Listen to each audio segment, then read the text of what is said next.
the quirkier side of life. The Todd Starnes Commentary. It was truly a remarkable moment on Fox News Channel. Last night, during prime time, the network aired Billy Graham's final crusade, My Hope America. From a chair inside his log cabin home, Billy Graham led the nation in reciting the sinner's prayer. I remember praying that prayer many years ago as a little boy growing up in Memphis. I remember attending Billy Graham crusades and watching the multitudes respond, black and white, Republican and Democrat, wealthy and poor, coming to the foot of the cross where the ground is level. Sinners all saved by grace. We are a troubled nation. We have wandered from God. Last night, Billy Graham called for a spiritual awakening. His final message, one of hope and good news. And Lord knows we could use both. I'm Todd Starnes. Amen. Amen. Welcome back. Crane Durham's Nothing But Truth. AFR Talk. Happy Friday to you. Hop on over to the Facebook page. Like the page. We're working on getting to 5,000 likes. And then you can engage, and it's all the rage. Oh, stop it. Well, go out. Check out the Facebook page. You will not be disappointed, I promise. Just like you're not ever disappointed when this man enters the zone of truth. That is Seton Motley. He is the president of Less Government. Seton, welcome back. How are you? Thank you, sir. I hope I don't disappoint you by letting you know I tell the truth beyond just the 50 minutes I talk to you each week. I realized that, and you're a great show prep with your articles too. That's why yes, I want to make that very clear. But he goes to the extreme level of truth, absolute truth, right here. So tell me, it's funny having that mark. People always looking for different ways to get it. Nothing but the truth. And they're trying to say, okay, well, truth. No, this is where you get it. Nothing but truth. NothingButTruth.com. Crane Durham's Nothing But Truth. You can also get it other places. It's true about the truth. Tell me this, Seton. When you hear this kind of reception for Governor Chris Christie and his victory in Jersey this week, roll it.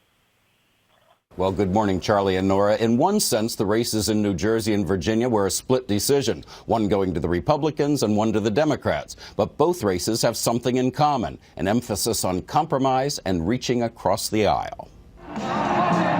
New Jersey Governor Chris Christie celebrated his resounding victory with a not-so-subtle zinger aimed at the nation's gridlocked leaders. I know that if we can do this in Trenton, New Jersey, maybe the folks in Washington, D.C. should tune in their TVs right now, see how it's done. Christie has made no secret of the fact that he's contemplating a run for the White House in 2016. And he wanted a big re-election victory in part to show that Republicans who favor consensus over ideological purity can win, even in blue states like New Jersey. Seton, your thoughts? Well, first of all, he had no coattails. Anybody that has that kind of number is pretty self-centered.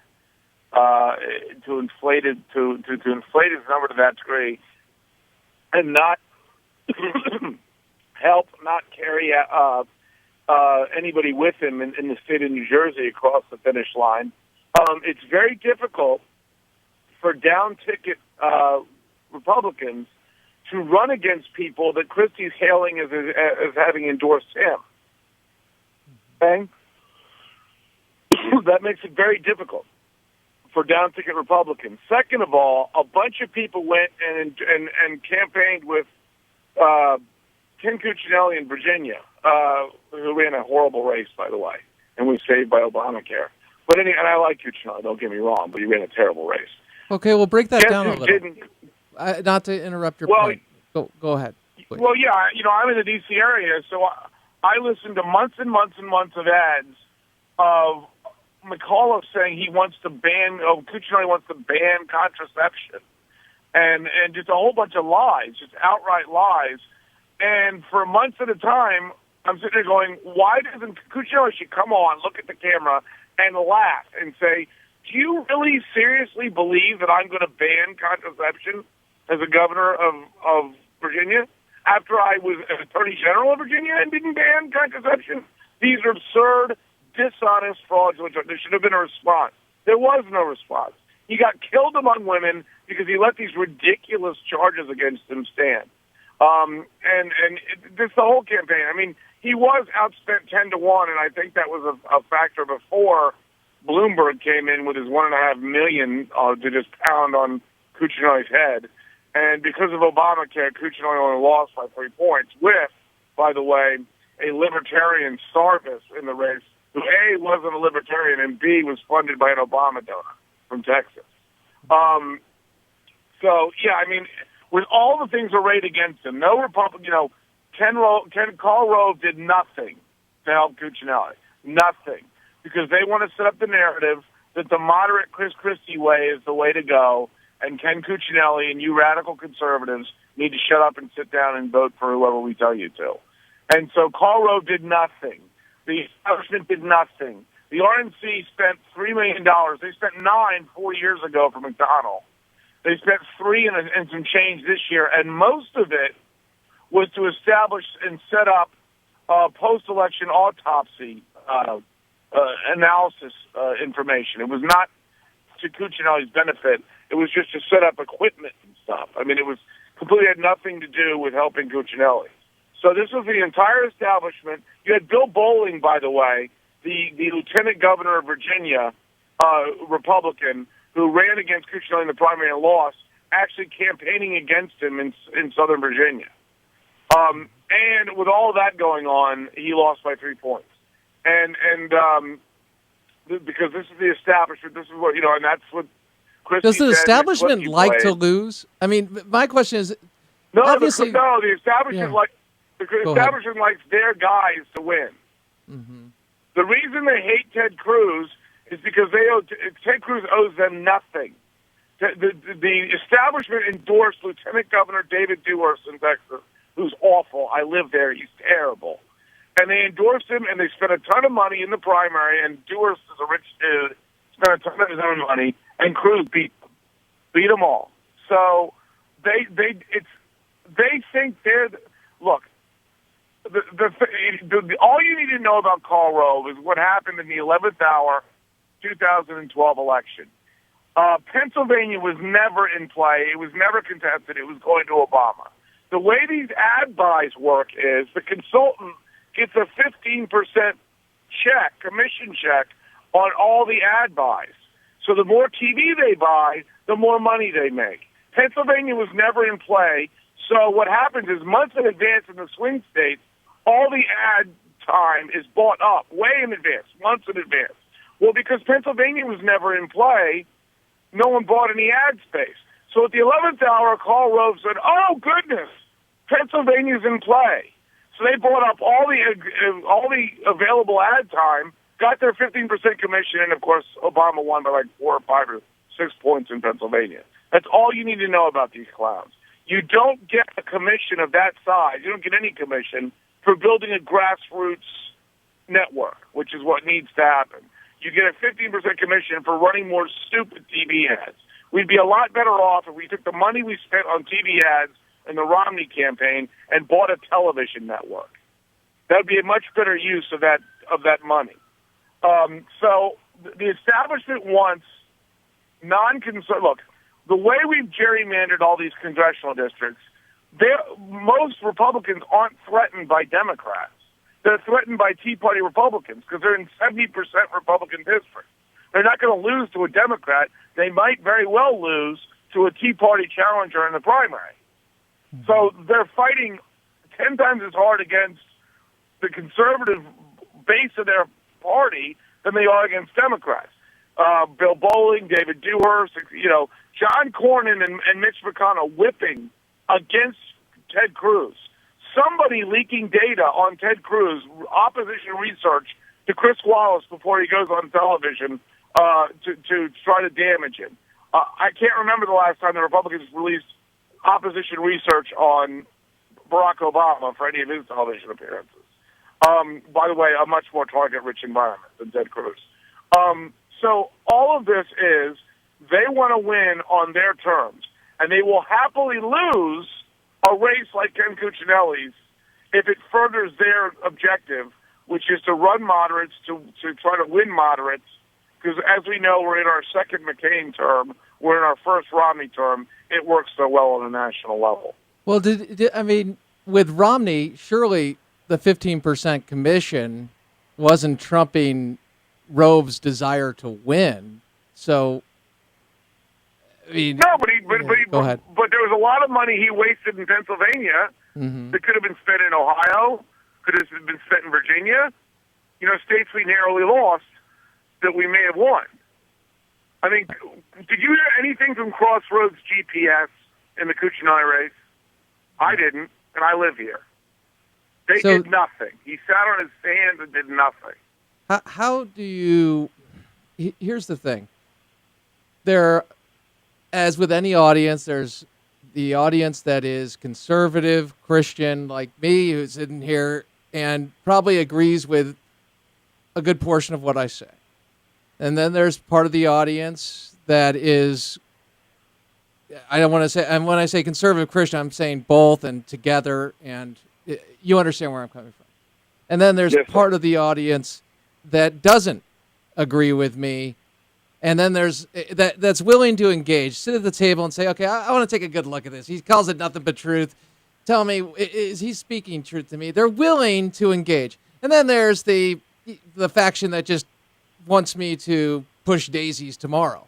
And right. That's not about me. That's just about the idea of they're never going to agree with me. That's what I'm trying to say. So tell me, how do we reach... close-minded and the open-minded liberal. Yes, exactly. You do this, and then I just lose it. So bottom line, how do we make our case to the people who are on the bubble and sitting there saying, okay, I'm willing to engage, but you know what I hear about you? You guys are a bunch of nuts. You guys are a bunch of, figuratively speaking, terrorists. They get what the mainstream media feeds them. So messaging-wise, what do we do, Seaton? Well, for instance, Karl Rove could have been highly helpful early on if he'd run ads ridiculing McCullough for saying Cuccinelli wants to ban contraception. Mm-hmm. I mean, that would have been a very useful way of putting his money-raising prowess to good use. Cut some ads that just say, Harry McCullough says he wants to ban contraception. As you can probably guess, as you say it out loud or in your head, that's ridiculous. He didn't do it as Attorney General. He's not going to do it as governor because he doesn't want to do it. But those charges went unanswered for months because Cuccinelli, A, ran a bad campaign and spent money elsewhere, or determined that wasn't necessary, and I think it was. And two, none of the establishment players that raise tons of money every year were helping him. Plus, by the way, a lot of establishment, allegedly Republican donors, businessmen in Virginia, endorsed McAuliffe. Why? Because McAuliffe will play crony socialism, and Cuccinelli wouldn't. McAuliffe will cut deals with them, Solyndra style, Tesla style, GM style, and Cuccinelli won't. Cuccinelli's a free market guy. He won't do it. So he had so many forces arrayed against him. But I think to answer your question, to get back to your question, we heard a lot about how during the defund the shutdown thing, this wasn't a question of strategy. This was a question of tactics. I think the tactics need to change. I don't think we need to change the strategy, the message. I think the tactics. The Republicans have a horrible habit of talking to every group, no matter who they're talking to, in exactly the same way. And when you go speak to a black group, you got to speak a little differently. And I'm not talking about how Barack Obama starts dropping his G's. I'm talking about your approach to that audience is different than when you're approaching, the Northwest Republican Club of Arlington, Virginia. The tactics have to be different. And I think you need to get out of your comfort zone a little bit, or B, there's a lot of them now. There's a lot of libertarian-esque Republicans, younger, that are willing to do this and can do this. You have to get over yourselves and say, perhaps maybe me, the 60-year-old white guy in the suit, doesn't need to be the one going and giving the presentation all the time. Let's get this 30-year-old kid who's in jeans and a flannel shirt Let him go talk to those people. And that doesn't mean, real quick, just so that we're clear, that doesn't mean sacrificing principle. That doesn't, because that's, what I'm talking about. This is People, tactics. Yeah, No, tactics. Go ahead. As I said, this is tactics, not strategy. Right. Strategy would be we're going to change what we're selling. No, we're not changing what we're selling. We're changing how we're selling. I got you. And it's similar to what you've done in the sense of addressing. I forgot the group again. I think it was the Hispanic Caucus. The Congressional Hispanic Caucus. Yes, I'd love to be able to do that a bunch of times. I actually spoke to a bunch of black churches in L.A. too when I lived there for 6 months. And I enjoyed that tremendously. That was a lot of fun. But you're not changing the message. You're just changing the delivery of the message, the stylistic portion, not the substantive portion. And when we are dealing with a press corps, and for that matter, going on shows, and conservatives are going on shows like Charlie Rose and others, in the sense of CBS Morning Show, pardon me, when there is a statement made that's not true or gives that false characterization, you say challenge it and drill it. You have to, because anything that's not challenged, it's not, it's laziness, but it's an understandable reaction of most people. If it's not challenged, it must be true. Challenge the narrative, false narrative. That's and part of the Democrat strategy is we throw so much garbage out there that they'll spend all their time batting it away and not go on the offense. When was the last time the Republicans went on the offense anyway? At least respond to the charges. Seton Motley, president of Less Government, probably struggling with some kind of illness that I'm struggling with. Hope you feel better, my friend. It's great to be with you. Thank you. Take care, bro. Seton Motley, president of Less Weekend, Government. guys. You too. Have a great Veterans Day weekend. Crane Durham's Nothing But Truth. More on the flip side, and your phone calls with the headline of the week, AFR Talk.